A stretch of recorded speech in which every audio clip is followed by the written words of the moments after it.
Now, when we have more than two rational expressions, we are going to have to solve by using the lowest common denominator that we learned in the last lesson.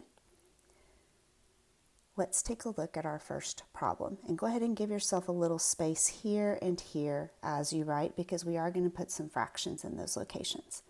So lowest common denominator. I want to look at each denominator on both sides of the equation actually, because I'm going to show you a cool trick when we have a common denominator among all of the denominators on both sides.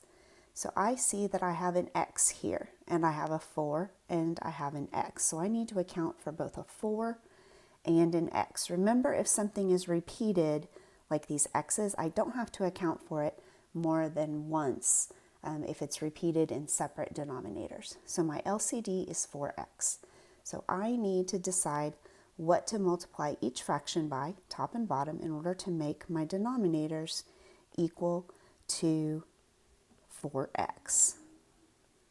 So this first one, I already have an x, so that means I need a 4 to make a 4x. The second one, I have a 4, so I need an x. And the third one, I have an x, so I need a 4. Now let's continue simplifying.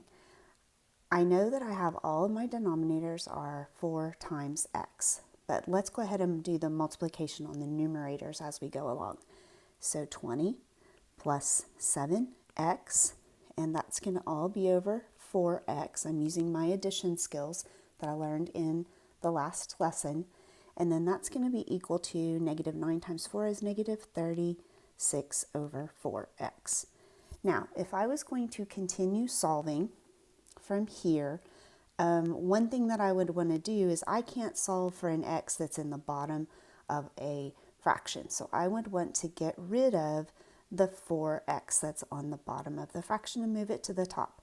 I already have some other x's here, so it would be convenient to move it from the right to the left. So I would multiply by 4x in order to get rid of dividing by 4x. But whatever I do to one side, I also have to do to the other side. So I need to multiply that side by 4x. So this is going to accomplish two things. It's going to get rid of the 4x that I wanted to and move it to the right. However, look at what happens. Now I have a 4x up here in the numerator and also a 4x in the denominator. So not only did the ones I wanted to cancel, but the other side did too. And I will tell you that every time that you find a lowest common denominator amongst all of your terms, not just the ones that you're trying to add, this is the same thing that's going to happen. So the stuff we did in orange, we're not going to do from now on. I wanted to show it to you once so that you would understand why I'm going to do what I'm about to do. Instead of going through the step of multiplying by the orange, we're going to anticipate that step and get right to the result of it. The result of it is that our denominator completely goes away. So we are just left solving the numerator at this point. So let's continue solving from here. I have 20 plus 7x is equal to negative 36.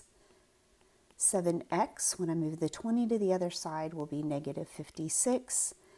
And dividing both sides by 7, I get x is equal to negative 8.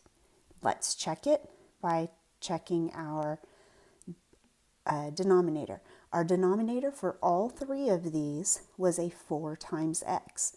Well, what would make a 4 times x equal 0? Only if x is equal to 0. So x cannot be equal to 0. So my check is that x can't equal 0. Negative 8 is not the same thing as 0, so I'm good.